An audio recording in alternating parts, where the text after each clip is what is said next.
I'm gonna give it a minute, and then let me check that the stream is working and that it's recording.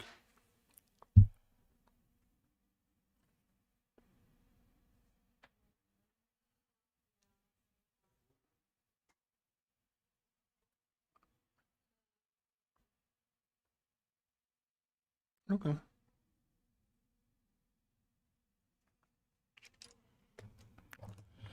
All right. So I need to watch this instead of that. All right. Y'all have dealt with timer on and timer off delays, right? All right. So, and y'all have dealt with our magic bots here. Like, I always put a bots in there. You can put anything in this row that you want. If you were doing something over and over again, I would put it up there. But that bots, if you know what the things are called, that bots kind of takes that place, you know. So if I need a move, I don't need to put a move up here. I just put that mystery bots, and I'm good to go. It makes me a lot quicker instead of having to go. Like if I forget what it's called, I might have to go over here and like I didn't know what calculate was. I might have to go look for it, but it's still quicker to throw a bots in. Okay. All right. So let's make this a timer on. So I'll start typing in TON.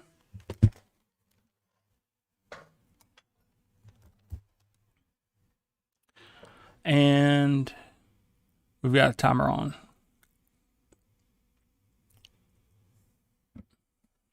All right. It's important, like it jumped through the part where it gives you a data block. Okay. Like there are three main system blocks, object blocks and data blocks. Okay. Like like a regular block, if it doesn't have to do math or keep track of anything, you don't have to give it a data block. Okay. Now, you'd think that they would just automatically give it to you. Let me put another one in so it doesn't skip over that part. So I'm going to make this a timer on delay. All right. I'll push enter. It's going to give me a data block. Now, the safest thing to do is automatic because it's going to give you the next available spot in memory without overriding anything else. Okay. If you were making a system where it depended on knowing what data block was where, let's say you have a bunch of machines and you're trying to make them exactly the same, you might do manual, but you're going to have to keep track of where those go at all times.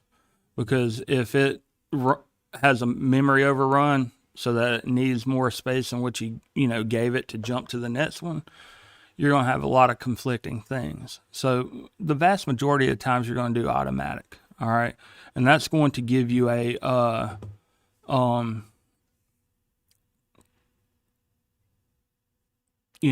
block in here.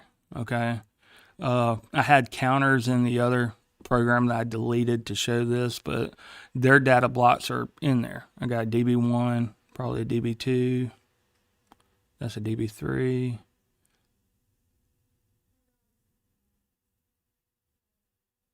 Okay.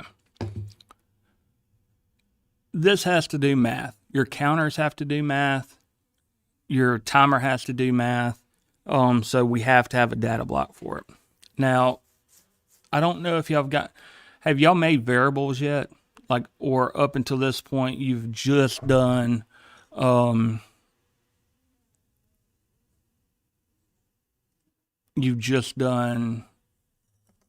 like constants. Like if I wanted to put 1 second in there, y'all know how to do that, right? Since it's looking for a time, Siemens is smart enough to understand if I put in like 1S, that it's a data type time. Okay. Now we're going to change that because sometimes we need to change how fast the timer happens without having to reprogram it. Okay. And so what we want to do is put a variable in there. A variable is just a placeholder. we're going to say, I don't know how long I want this to happen yet, but I'll tell you. I'll put something in that variable later on. And shut that door for me. So a variable is just a placeholder for memory, and we're going to say we're going to put stuff in there. So let's just say, let's name this timer underscore on variable. Okay. We're going to call it that. And instead of making it a constant, some days it might be 1 second, some days it might be 5 seconds. Okay. Or throughout the day, it might change. We're making a tag for it.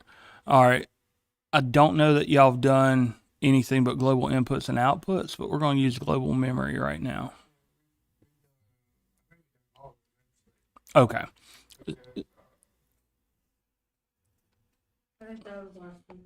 Okay. Last week's, did I get you to change the on time, like by variable?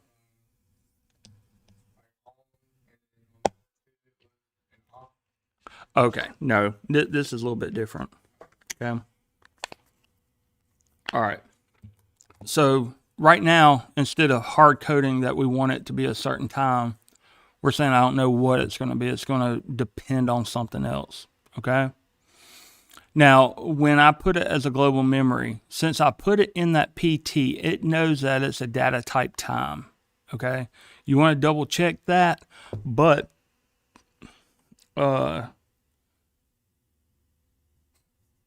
that's what we want.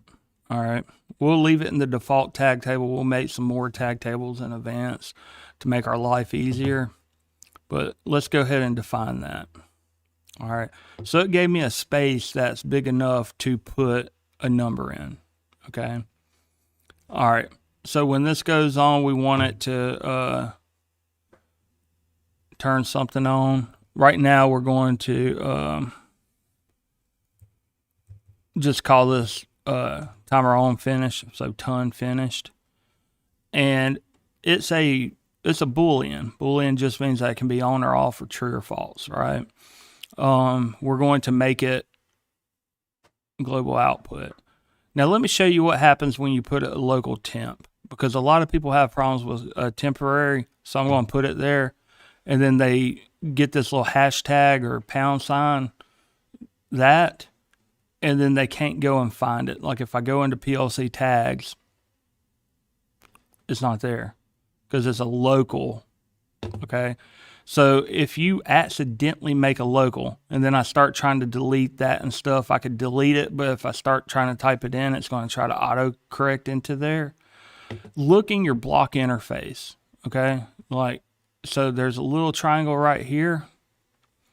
You click it and it's going to give you all of your local variables. Okay. So I've got a temp variable right here called ton finished. I have to go and delete that if I screwed up. Okay. So I'm going to go and right click on the number. I'm going to delete it. And then whenever I go back, like I'll push this little triangle up. Now it's got the little, squiggly lines on it. I'm going to redo ton finished. And then make sure that it's a global memory. Okay.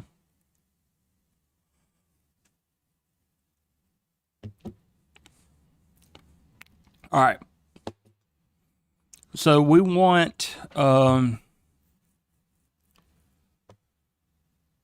be able to move different things into here.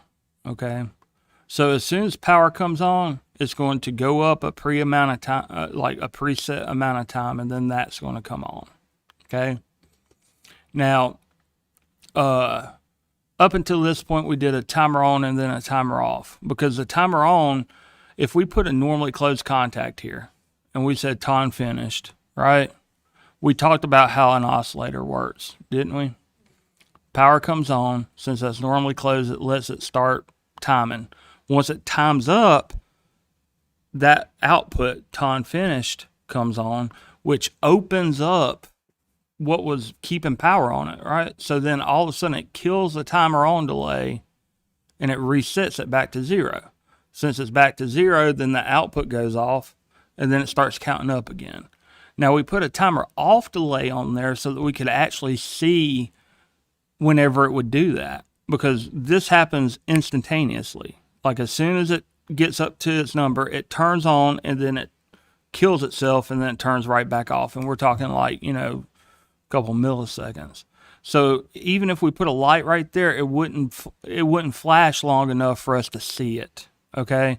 It's not even quick. It's too quick for even the relays to pull in. Okay. So we won't even hear it.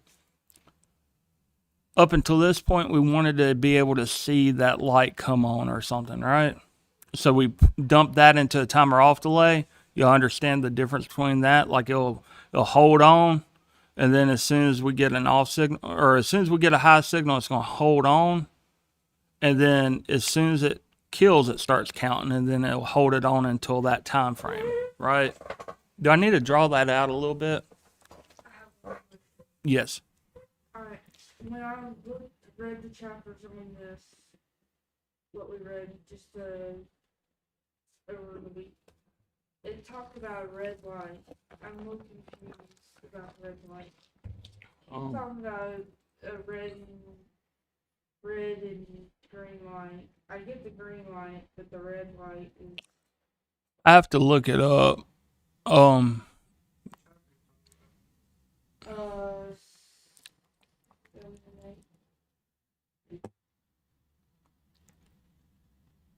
I'll look it up afterwards. Yeah, that was the ones due last week. Let me Don't worry about it right now. I was wondering, because you were talking about the green light, and I don't want you to mess anything up. Oh, you're good. I'll look it up and I'll get an answer to you. And if it's something that needs to go with this, then I'll post it overall. As of right now, like when we do the timers and stuff, like the vast majority of stuff a human doesn't need to see. Okay. So up until this point, we put a timer off after the oscillator to be able to see that light come on. Well, there's going to be a lot of times we use an oscillator that has nothing to do with the human. Okay. So we could use that oscillator. It'll be counting up every 10 seconds and then we'll increment something. Okay. We don't need a visual for that. So sometimes you're not going to have the timer off, but let's talk about the difference between the timer on delay and the timer off. All right. So on my input, let's say that I've got it off and then I turn it on. Okay. My output, all right, is going to stay off, and then it's going to count a set amount of time before it comes on. Okay? Does that help? So it stays off, and it's going to wait that time to turn on. So it's looking for a low to high transition before it works. And it's going to hold it in the off until that preset time comes on, and then it's going to come on.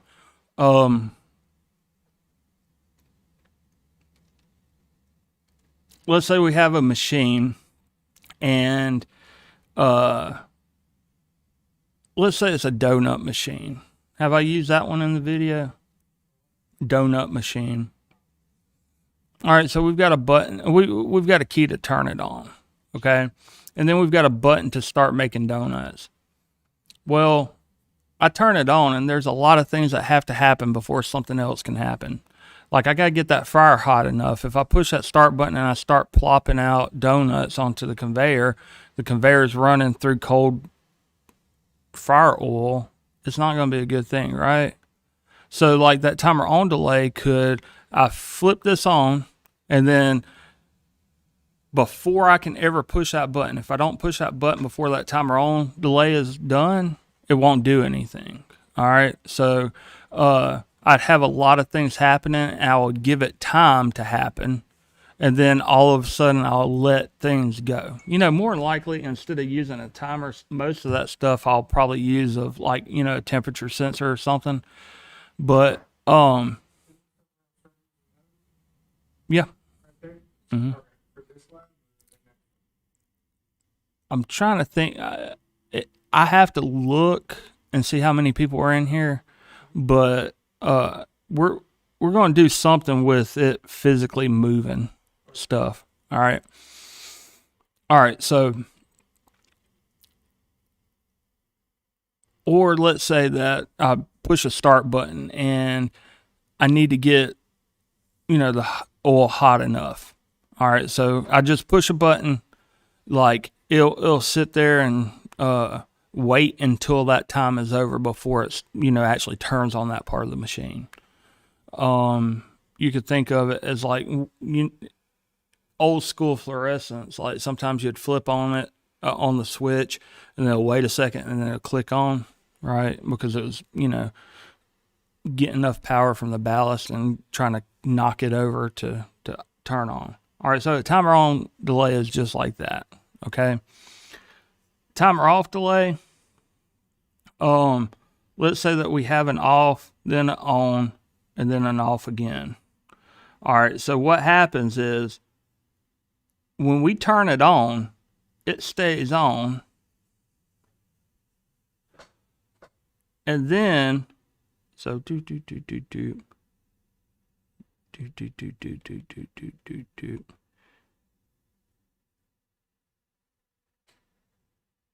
And then it waits a certain amount of time after we go from a high to low transition to turn it off. All right, so as soon as we turn something on a timer on or a timer off delay, it turns on with me. All right, so if I push that button, it automatically turns on. And then as soon as I let go, or as soon as that gets done, it waits a predetermined amount of time to turn itself back off. All right, so it'll hold itself on for a certain amount of time. Okay. There's a lot of uses for this. Imagine when we turn off the car, right? And the lights on the outside, so we can get our keys and stuff and go in. They stay on for a predetermined amount of time and turn back off. Okay. That one's an easy one to visualize. But as soon as I get done, those lights stay on, right? As soon as I turn the key, the lights come on. As soon as I turn it off, the lights stay on for a certain amount of time, okay? And then they turn off, all right? So that's the easiest way to understand. What in the world? That's the easiest way to understand a timer off delay is, the timer on the lights in your car. But imagine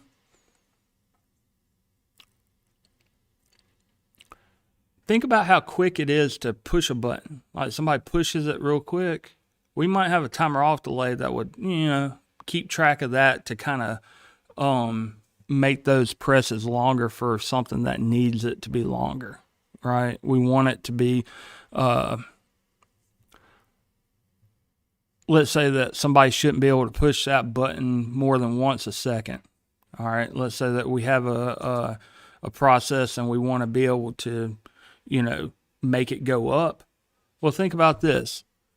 If I just make it so that the level is what changes that, how many times is it running through and reading that on, right? Like I push it and it's not like it just reads it as me pushing that button one time. Every time that I go back around, it's sending it on, right? So I might use a timer so that if I hold it on for 10 seconds, then it would keep incrementing, but it wouldn't increment like by thousands, right? So every second it would take a new reading and add 10 to it or whatever, instead of every time it read that button doing it, because it might read that button 1,000 times or 10,000 times. Also, there's a lot of debouncing circuitry. When you push a button or flip a switch, there's what's called bounce, okay? So it's so small that we can't see it, but the microprocessor can see it. Okay. So when I flip a switch or push a button, like the contact bounces, and it might bounce, 1,000 times. Well, if the microprocessor is not smart enough, like we can do it in, yes. So we do what's called debouncing. We can do a software debounce. So the first time we see that transition, that we wait for half a second or so before we check for another transition again. All right, so we'd use a timer on that. We can also use circuitry to physically debounce a circuit, but that costs money. All right, so more than likely we don't. Like as microprocessors have gotten better and bigger memory and bigger things that we could do on the underside of it. If you can do it in software, you don't have to do it in hardware. And so we do a lot of software debouncing, and we do in here too. Mainly because if we have like a button that says up and a button says down, and we want it to increment like once a second instead of 1,000 times every time we push it, right? We'll put a timer on so that it would ignore it for a certain amount of time. Okay. All right. So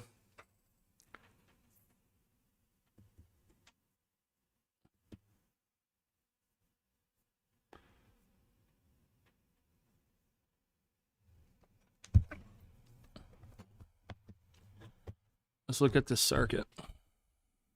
The live stream is still going. Oh, yeah.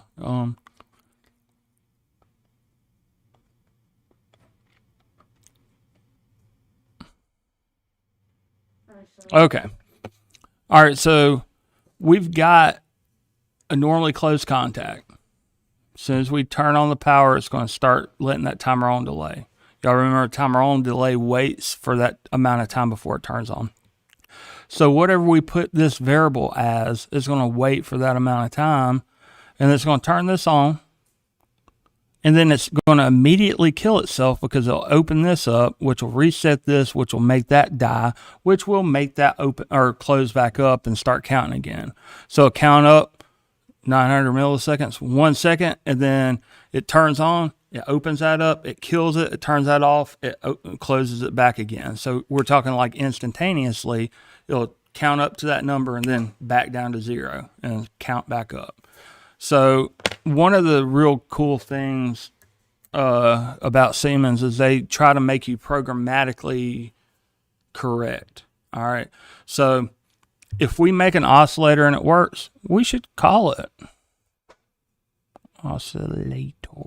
I think that's how you spell it. Like, it's good to comment your code. Okay. So if somebody comes behind me because, like, they fired me, they know what that section does. Okay. All right. So now if we ran this, it wouldn't work because we've got a variable there. Instead of putting a constant there, we put a variable there. It doesn't know how long to do, so it's not going to compile. All right. So what we need to do is we need to move some stuff. Like, moves are the most powerful thing in PLCs. Okay. Like, because we just move data all over the place. Okay. So I put the little mystery box there, start typing out move. Now I could put a number here. I could put like 1 second here, right? But if I put 1S, it doesn't know that it's a data type time. Okay. So the smart thing to do is to put whatever, since we're going to be moving it into that variable, let's make the move that type of variable. Okay. So if we have a variable and we put it in first, then the move is smart enough that when we put the input that we want, it's going to relate to where we're going, right? If I put an integer there, whenever I start typing in a number over here, it's going to put it into an integer frame. Okay. Now I'm going to show you a quick thing for this. Like, instead of starting to type out timer on variable and stuff, if I hold control, I think it's control, and drag it down, I can copy that into there. Okay? So that's especially important. Good Lord, that's loud. Hey, check. It's crazy loud. I've got the... Let's hope that I'm not blowing their eardrums out. All right, so if you've got one variable that you're going to have to put in a bunch of different places, get used to that control and drag, okay? Like, way easier than typing it out 50 times.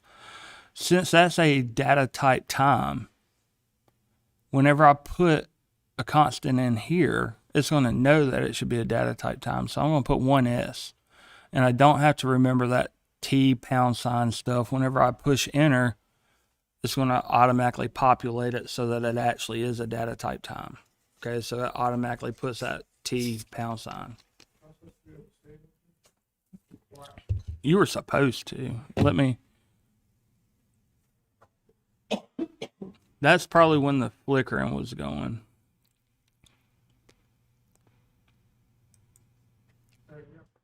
All right. So I put the move in. I did a control. Let me delete that real quick. All right. So instead of just typing in timer on delay, I'm going to do control and drag.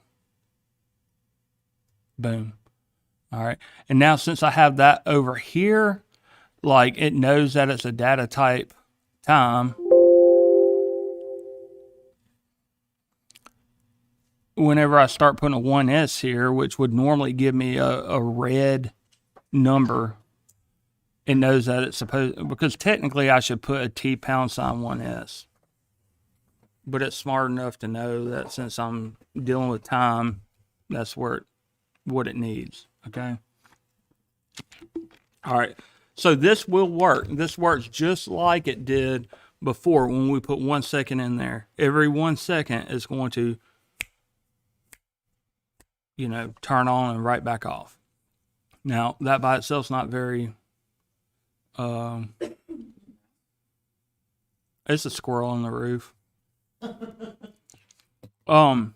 That by itself is not super powerful because we just made 2 networks to do what we did with 1 network. But what if we were to want that timer to have different periods? All right. So I'm going to make another move. I'm going to copy this. I'm going to command and drag. Like, the more you practice with it, the quicker you are, right? Like, I'm kind of slow, but I've done it for so long that I'm really quick. It's like one of those things where, have y'all ever seen a really good bass player and it looks like their fingers aren't even moving and they're like, it's kind of like that. Yeah, it's economy of motion. So although I might be kind of slow physically, I don't make that many missteps. So like people be running and tripping all over themselves. I'm just walking tortoise in the hare and that. All right, so at 1 second, it's going to count up. Boom, boom, boom. Let's say 2 seconds for this one. Okay. Now, I've got 2 moves that are trying to put 2 different variables into the same variable. That is problematic. That can never happen. Okay. So we need to make it so that only one of them at a time. Yeah. So what I'll do is I will make a kind of flip-flop type circuit. So let's say that we've got switch 1 here, okay?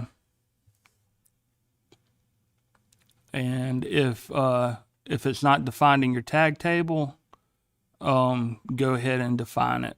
So switch 1 is actually 0.0. All right. Well, I can use that same switch 1 100 different times. All right, so I've got a yellow here. That's good because I want to show what this is. Yellow means that it's an indeterminate address. It means that I've got 2 things called this, okay? if it was red, it'd be like, this is, completely wrong. If it's yellow, it means that in my tag table, I've got something else. So I probably named it something other than SW1. I probably named it like Switch 1 or S1. So I'll go into my tag table, and you see those two yellows there? In that, instead of having switches there, I had a stop button wired in. So what I'm going to do is I'm going to go ahead and kill that. Okay? So if you ever see the yellow, and now my SW1, perfect. All right? You see that yellow, it just means that you have something already. Problematic, possible. No, it is wholeheartedly problematic because there's two things that I'm saying is on the same thing, and it's not. So, I think it'll throw you a compile error. Back in the day, there were a couple of them that would let you do it, but that's very problematic because is it the stop button or is it switch one? And then like you're trying to figure out why the circuit ain't working. Why is that so loud? Give me just a second. Check. Nope, that's even louder. Check. It's probably because I'm putting my big old mug right up on it. All right, so I'm going to scoot this over a little bit. All right. I hope it didn't just completely. Let me put a compressor on there. Give me a second. This will make it better when you have to watch the video. Because I really don't want to have to.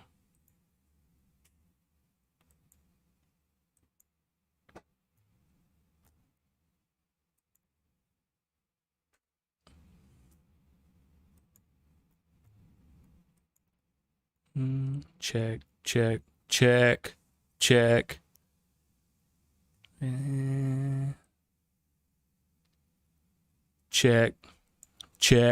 Okay, so it's not redlining anymore. Even when I'm talking loud. Gotcha. I've got a little monitor down there. Like, I keep it up because like I've recorded 4-hour videos where this wasn't connected, and which this one's gonna be a problem because like I saw it clip a couple of times, and if it's too fuzzy, I'm gonna have to re-record this. Actually, the video that I did before is pretty much along the same lines. No, there's like 12. Dude, they were the only ones that ever showed up. During y'all's time, but like for labs and stuff, we have about 10 doing good.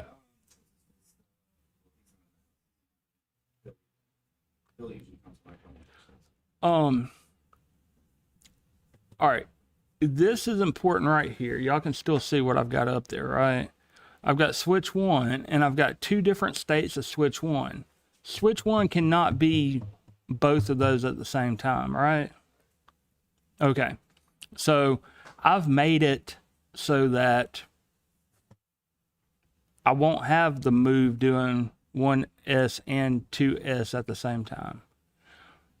Y'all have learned Boolean so far, haven't you?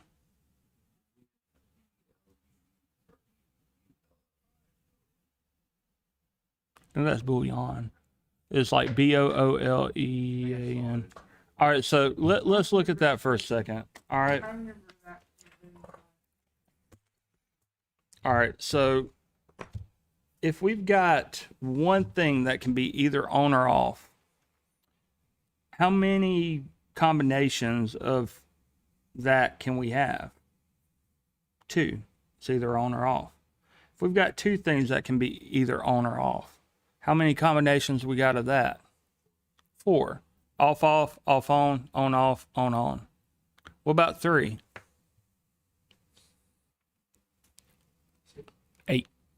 So every time we add another thing that's 2, like it's to the power of 2, or into the power, it's it doubles. All right, now the easiest way to explain that is by using something that y'all already know. Let's look at base 10 real quick.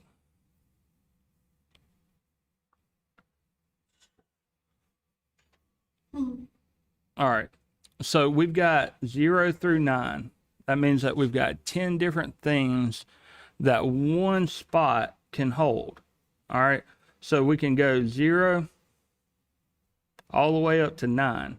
And that's as much as we can hold. Once we do that, what do we have to do? We have to go to the left and start incrementing, saying, okay, I've got a 0 there, but it's not really a 0. I've already counted up 10 things, right? So now I'm going to increment to the side, and then I've got 9 more things I can do, right? I can do 11, 12, 13. All right, so I get to 19. Now I go to 0 here, and if I only had one spot, that's called overflow. Like, think about an odometer. It gets to 9,900,000, you know, and then it starts over.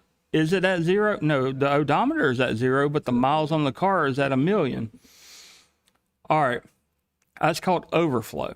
If we have too many digits to keep track of, then the memory locations that we have. Okay, so if I only had 2 spots, how many things can I hold in there in base 10? The highest number is 99, so I can hold 100 things in there, right? Once I hit 101, then both of these go back to 0, and I don't have anywhere to put increment to the left, right? So as I move to the left, what am I doing? I'm multiplying by 10, right?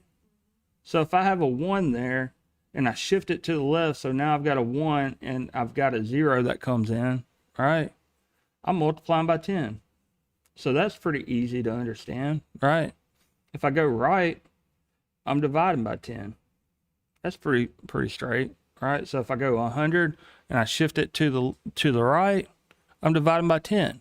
And that's a lot of things that we do with computers is we can multiply and divide by just shifting. Okay, cool. Or what if I had 110 and I shifted it to the right? I'd have 11. That's still dividing by 10, all right? Cool. All right. Let's look at base 2. What are you shitting? I'll show you on this. The digits. Oh.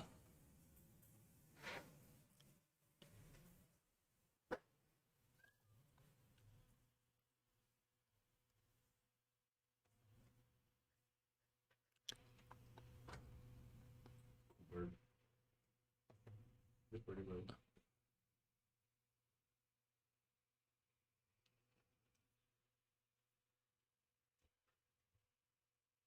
So none of those numbers showed up. Mm-hmm. Okay. Warn me of that.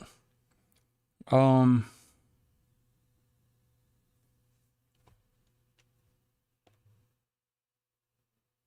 Okay.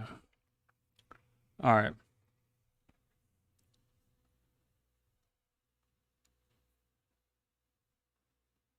Let's look at base 10 again. All right, so I have a box, and I can only have 0 through 9 in that box. I've got 10 things that I can be, okay? Once I get to 9, I have to roll back over to 0. And if I want to keep track of it, I need something to the left of. All right, so I can keep incrementing that. And then I can increment both of those until I run out of space, and then I'm going to have to get another spot there. So those reset, and we have things going. So as we go to the left, we're multiplying by 10. Like, so the difference between, like if I shifted it to the left, right? Oops. I'm multiplying by 10 every time I do that. Every single space. All right. If I go to the right, I'm dividing by 10. All right. So if I had 1100 and I shifted it over, I'd have 110, right?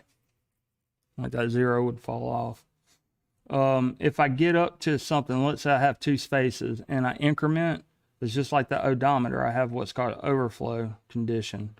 Because I only have 2 spots, I can only do from 0 to 99, and then I lose data.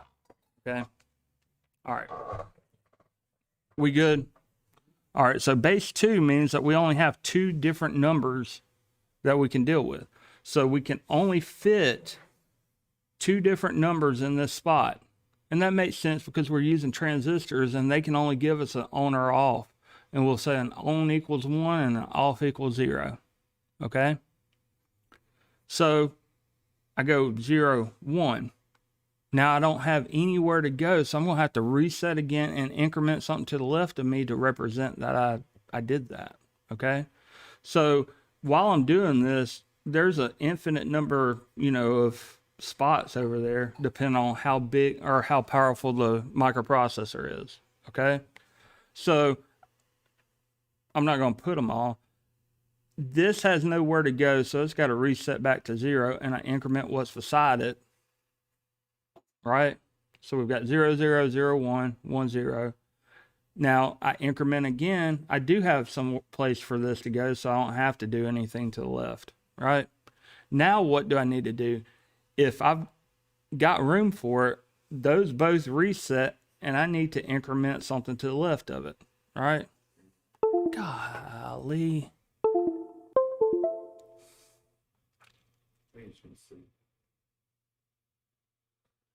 That did. No. Well, it has the time down here. Okay. I'm so tired of our network. All right. So base 2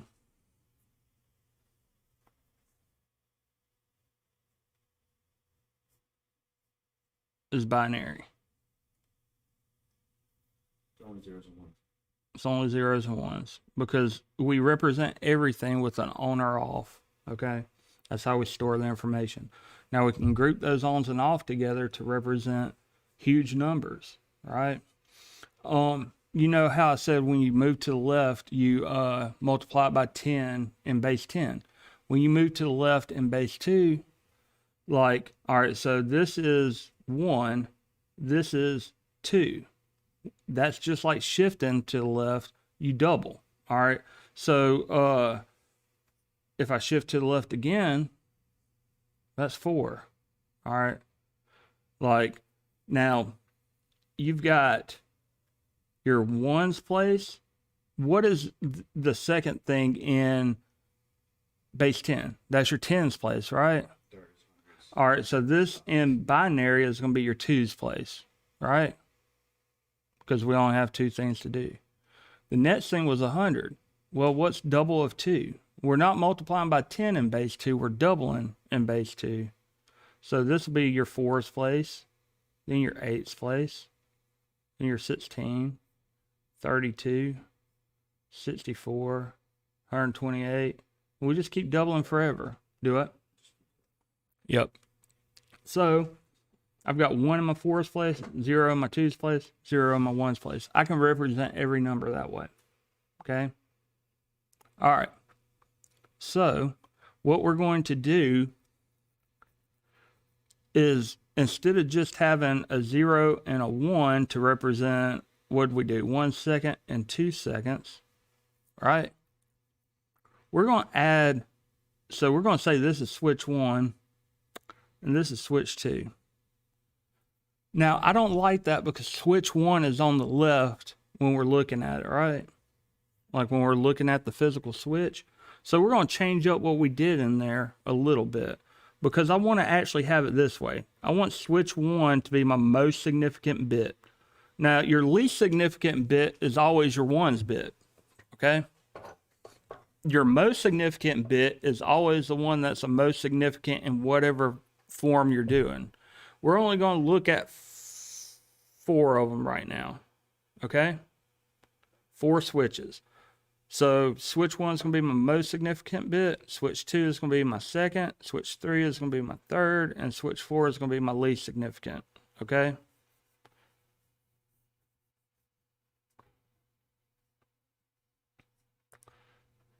All right, now help me out. This is a state, right? This is equal to 0. That's one state. How many states do I have with 4? How many combinations can I get with 4 things? 0 through 15, right? All right. So let's count it. We got 1. All right, so that's 1. So we're going to say this is 2 to the 1, or 2 to the 0, which is always 1. 2 to the 1, which is 2. 2 to the 2. 2 to the 3. 2 to the 3 is 8, right? So 8. 2 times 2 times 2. 4, 2, and 1. All right. We don't have anywhere for this to go, so we have to reset it, and then we have to increment something to the left of it. So that's going to be 2. All right. Now this one has somewhere to go. Like that switch 1 has somewhere to go. Let me erase this because that's just convoluting and everything. So 8s, 4s, 2, and 1. What is that? That's 1, 2, and 1, 1. That equals the 3. Cool? Wait, say it again. Like, we've got one number. Oh, that's 2. That's your 2's place. Like, if it was a 10's place, that would be 11 because we'd have 10 plus 1, right? If we had 1 here and 1 here, it'd be 9. If we had 1 at S1 and 1 at S4, it'd be 9. 9. Yes. Okay. All right. So now you understand how to put these into like different states. So like these 2 reset, we got 1 in the 4's place, it's 4. All right. Now that doesn't have to move. That's got somewhere to go. 5. All right. Now this doesn't have somewhere to go. So we increment that. That sits. All right. So now that last place has somewhere to go. All right. All right. Now none of these can, all of those have to reset, and then we increment that. Now we've got 8. All right, now that last place has somewhere to go. 9. All right, that one resets, that one goes, those stay the same. That's 10. That one has somewhere to go. That's 11. These 2 have to reset, so we have to make that flop. That's 12. That last one has somewhere to go. 13. That one has to reset. This one goes up. These stay the same. 14. And then 1, 1, 1, 1. If you add all those, 8 plus 4 plus 2 plus 1, we get 15. All right.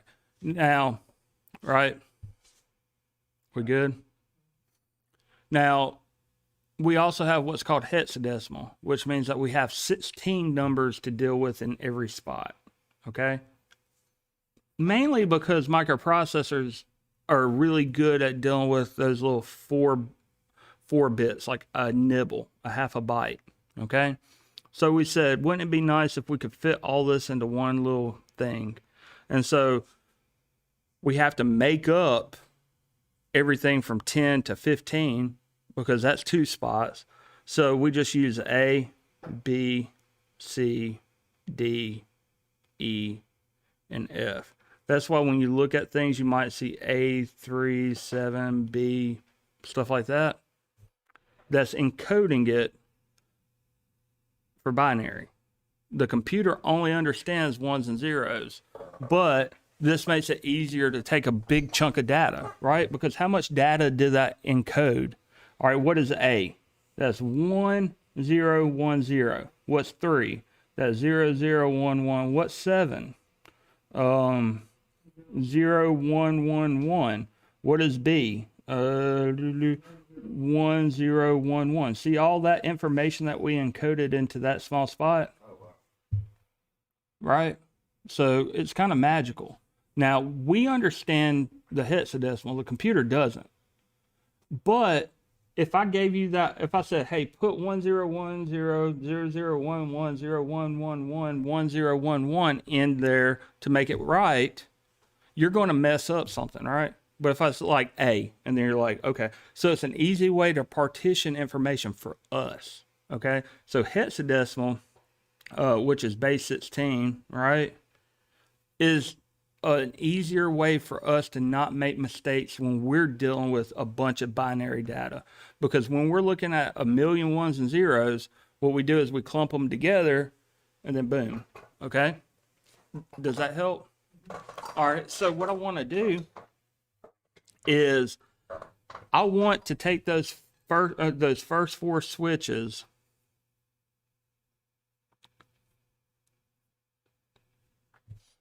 and I want to do some stuff with them. Okay? All right, so so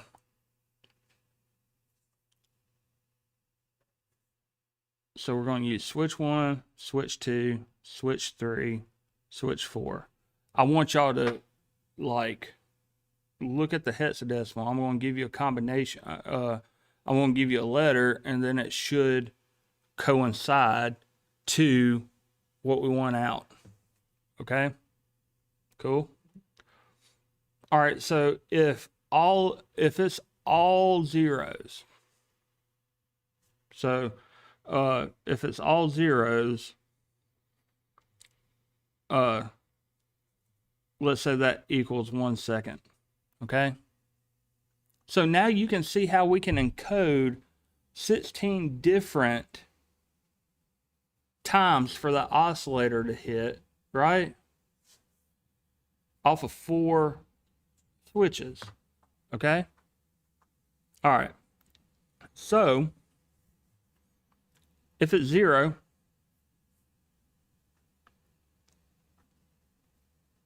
I want 1 second.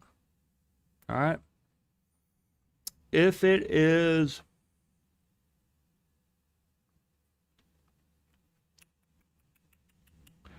one,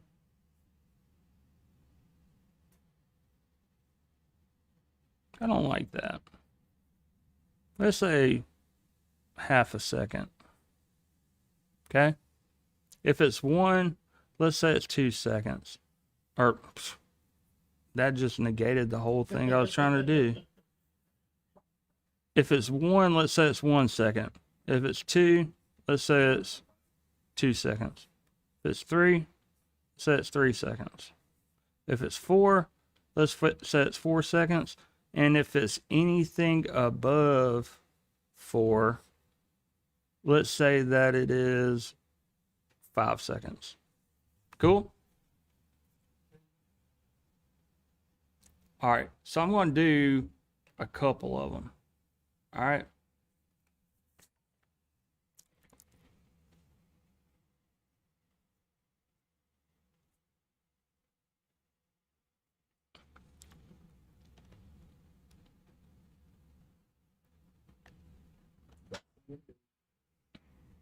We back here?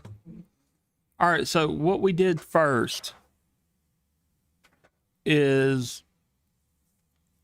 we made 2 different combinations. We made 2 different states with one thing, which makes sense. If we only have one switch, it can only be 2 different combinations, right? It could be on or off. But we're going to make it so that all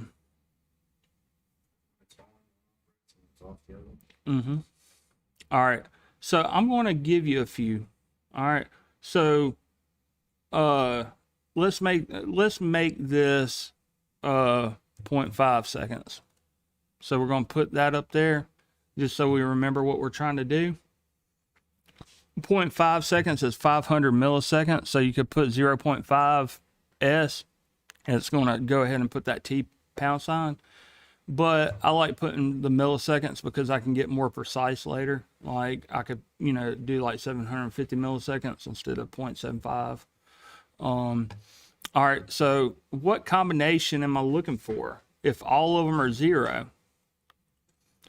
I'm going to need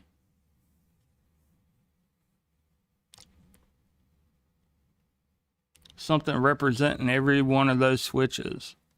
All right, so switch 2 is not in there. I'm going to define that tag.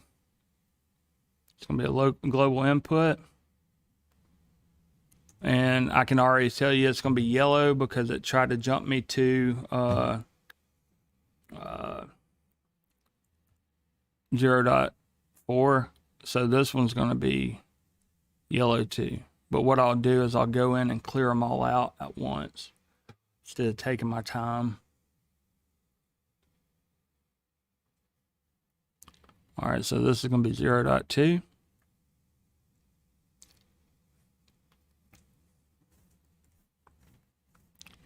Switch 4. The reason it's like switch 4 is 0.3 is because we start on 0, right? So switch 1 is 0.0. 0 is a number, and memory is really expensive. And back in the day, you couldn't afford to, like, by leaving 0 off, by starting with 1, double, you know, because like that 1 bit, I mean, like, that's a lot of information. So we use all those bits. I 0.4, that should be 3. All right. So I'm going to define that, and then I'm going to go in and fix those. Like, it'll show me in my tag table everything that's got. So I've got forward and reverse there. If I want to delete them, actually click on the number beside them, because otherwise it'll just delete the name instead of the whole thing. All right, so right there, we've got 500 milliseconds going in when those are all off, right? All right, so this is an important thing to think about. If I want zeros to trigger something, I need it normally closed, right? All right, so what I'm going to do to make my life easier is I'm going to delete this network real quick. And I'm going to copy this network right here, because the vast majority of my stuff is going to be the same type. All right, so now I've got another network, and we're going to call this 1 second, right? All right, now 1 second was when I had 1 in there, which was 0001, right?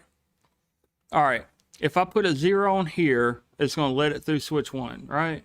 If I put a 0 on here, it's going to let it through switch 2. If I put a 0 through here, it's going to let it through switch 3. If I put a 1 on here, that's going to open this one up, right? So for every 0 that I want to trigger something, I put a normally closed. For every 1 that I want triggered for something, I put a normally open. Now, you could go over here and replace that with the normally open. I'm going to show you something. I don't know if I put it in the video. If you click that, there's a little yellow or orange triangle that you can hover over, and it's going to give you where you can change it without having to, you know, move data or anything.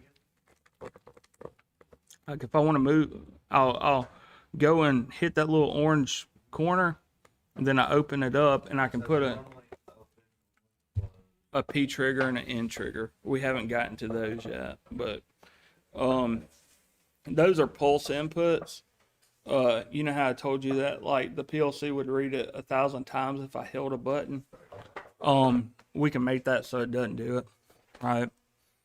What flavor is that? Citrus. I'm going down in, are you 21? All right. So that one needs to be a 1. So we're going to have a normally open. The only time this is open is if switch 1 is 0, switch 2 is 0, switch 3 is 0, and switch 4 is 1. Right? So now we've got like a little combination lock going on, don't we? those 4 switches are going to give us 16 different combinations, and they're all going to be unique, right? The only time this one opens up is if all do it. Chew on it or suck on it? Don't chew on it. Like, just put it like in your lip. Holy shit.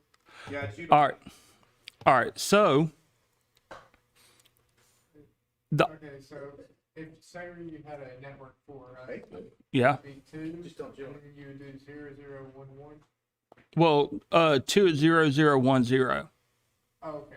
Yeah. That makes sense. I'm going to do one more, and then I'm going to do the hardest one, and then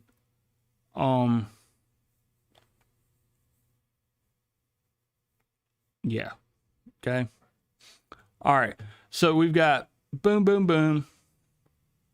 I'm going to copy this and then paste it. All right. So this one's going to be 2 seconds.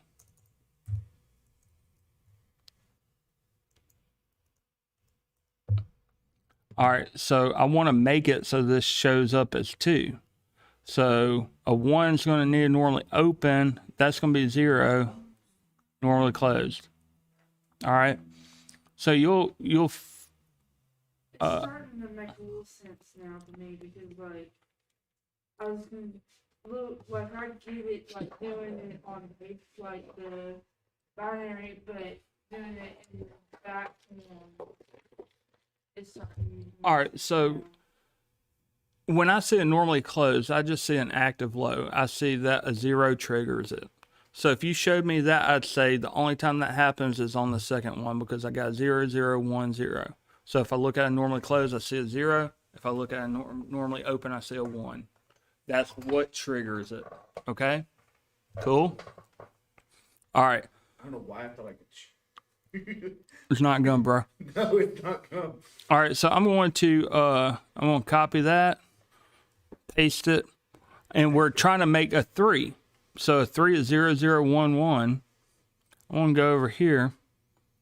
0, 0, 1, 1 is going to trigger it, right? And this would be 3 seconds.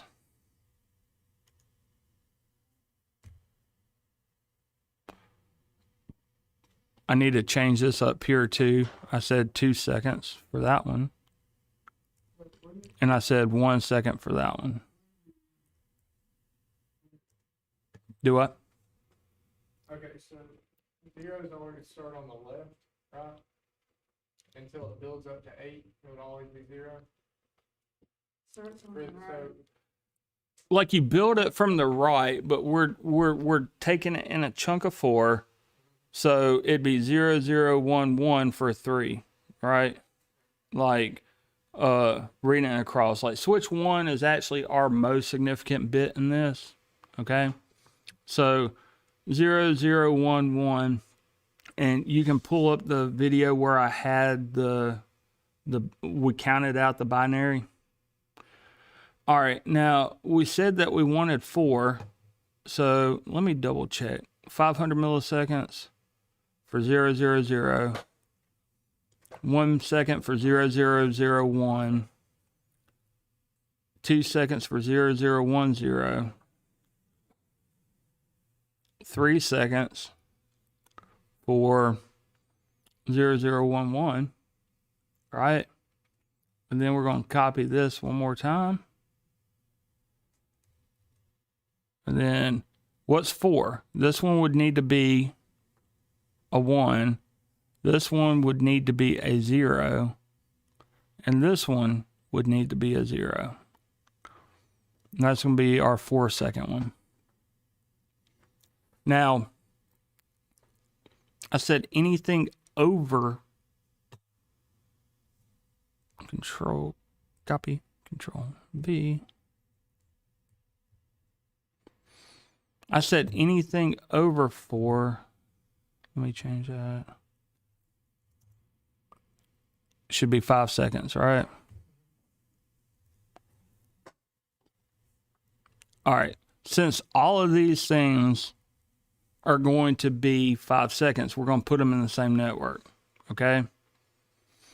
Now, let's see if we can't make this a little bit easier, right? By thinking about things,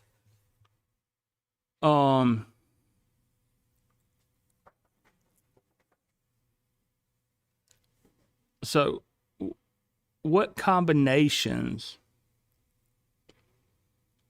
are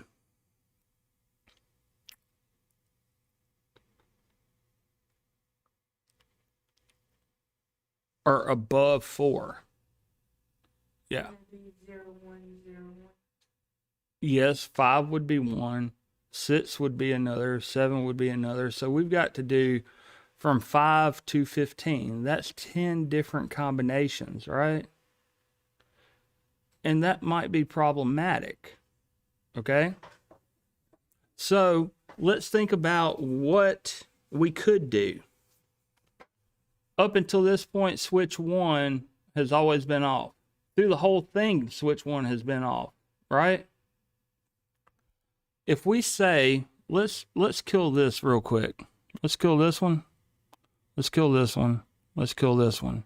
If we say that switch 1 is on, we already know that it's above 4, don't we? Because switch 1 being on is 8, 9, 10, 11, 12, 13, 14, 15. If the first bit is on, All the others are normally closed. yes. So right there, well, like on all the other networks, like every time we want it to happen, like, you know, to be different, right? So half a second, 1 second, 2 second, 3 second, 4 second. Those were all off, right? Switch 1 was always off. Switch 1, if it's on, that means it's in the higher numbers, right? It's 8, 9, 10, 11, 12, 13, 14, 15. So right there, just by having that, that takes care of all of those. If it's on, then it's too high of a number for any of the rest of the stuff we were looking at, right? Or, how do we do an or? We put it in parallel, right? So we're going to open up a network, and so this is going to, that switch 1, if it's on, that takes care of 8 through 15, right? All right. So now, y'all help me out here. All right. So the last one that we had was 1011. So what's the next one? 0, 1, 0, 1. 0, 1, 0, 0, 0, 1, 0, 1, right? All right. So I'm going to do it quick. 0, 1, 0, 1. That's 5. Cool? That's the next one. Actually, no. That should be a 0, 0. All right? Because this one resets, this one resets. Wait, no, you're right. Sorry. Whew. All right. Now what's the next one? 0, 1, 1, 0. Yep. So I'm going to put another branch. 0, 1.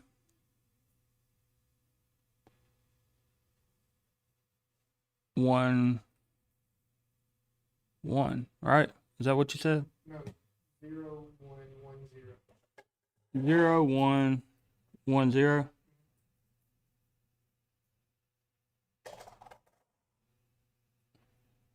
Would it not? You're going for 6, right? Yeah. All right. So 6 is yes. 0, 1, 1, 0. Okay. So let me back up. It's easier to think about the numbers. All right. So 6 is 0, 1, 1, 0. All right. And then 7 is what? 0, 1, 1, 0, 0, 1, 1, 1.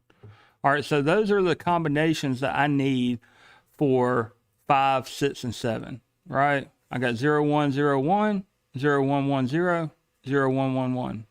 And then that switch 1 being on takes care of everything else. We can just ignore everything else because we're going to have all those other combinations. We'd have to do 8 more of these things. But so between this, which is going to be 5, 6, and 7, this takes care of everything that's over 8, right? Because if that is on, that means it's over 8. It's 8 or above, okay? So what I'm going to do now is I'm going to close this up. Boom, boom. Nope.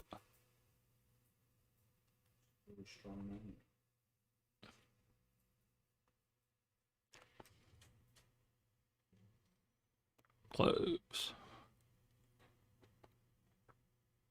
Close. Why does it keep trying to close? All right, so I'm going to have to drag that joker over there. And this one, close. All right, and then I'll just do switch 1, switch 2.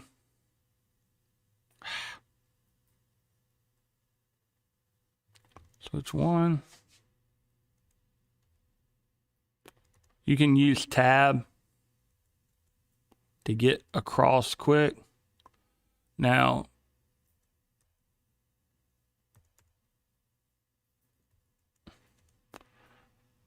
and then right here, it'll be switch 1. Y'all see how easy it is instead of, you know, clicking and doing all that? So, You just hit tab. Tab will do it. So tab's going to get you quick. All right.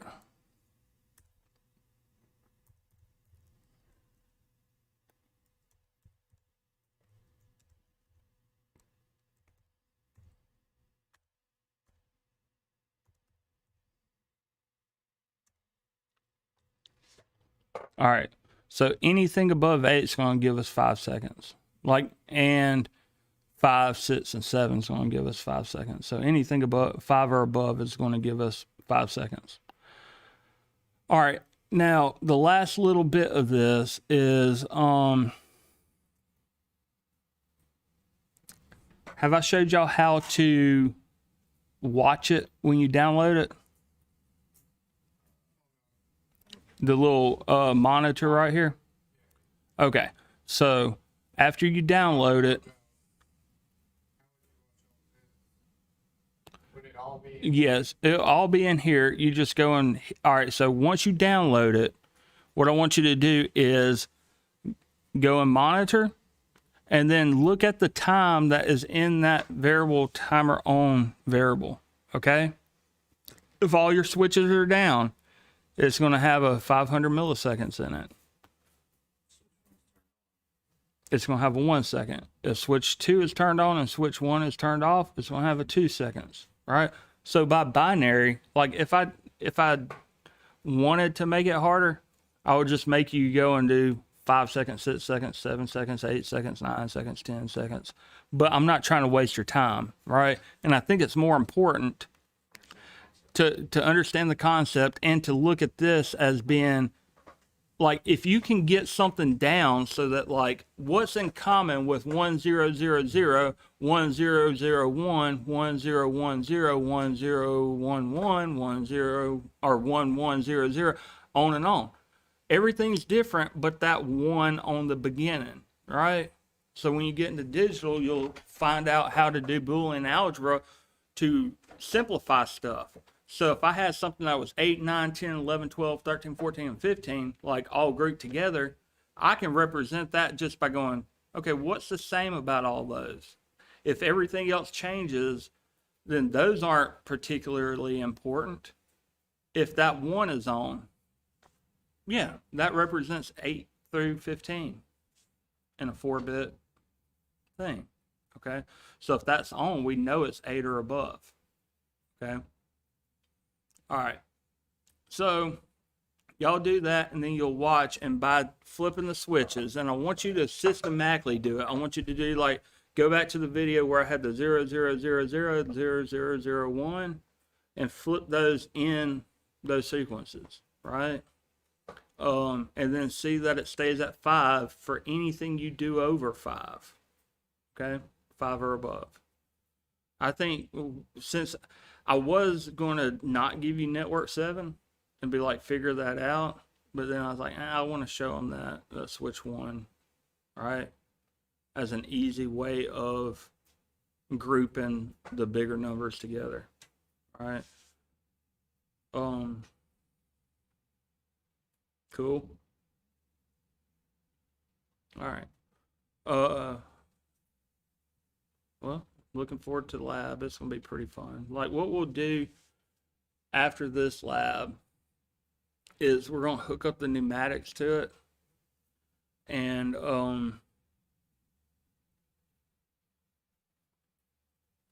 I want something a little bit bigger. All right, so I don't know if y'all know this, but you know, Yaskawa gave us those two big robots. Yeah, so that was cool. But then I was talking about what we were going to do with them, and they're like, "That is amazing. Like maybe we'd like you to see, we'd like you to do it with this." And so this is what they called me about yesterday, and they're giving us More?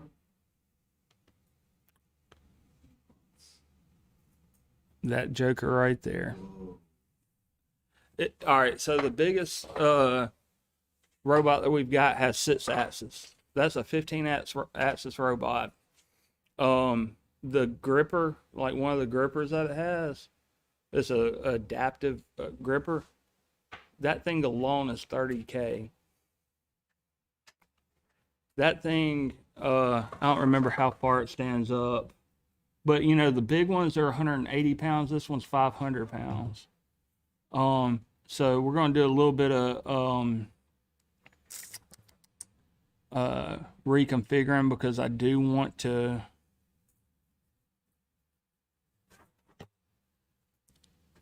All right, so that's 1354. 1354. I think that's going to be centimeters. We'll be able to tell.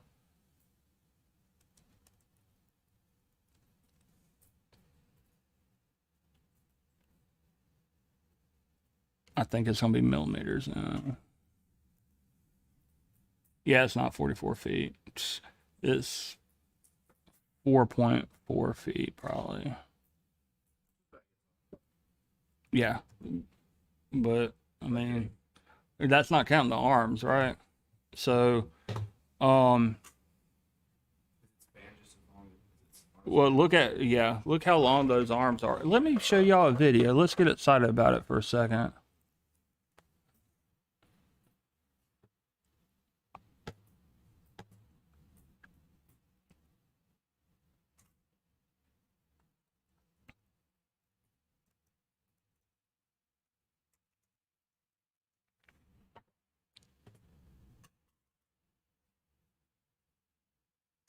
The one at the top.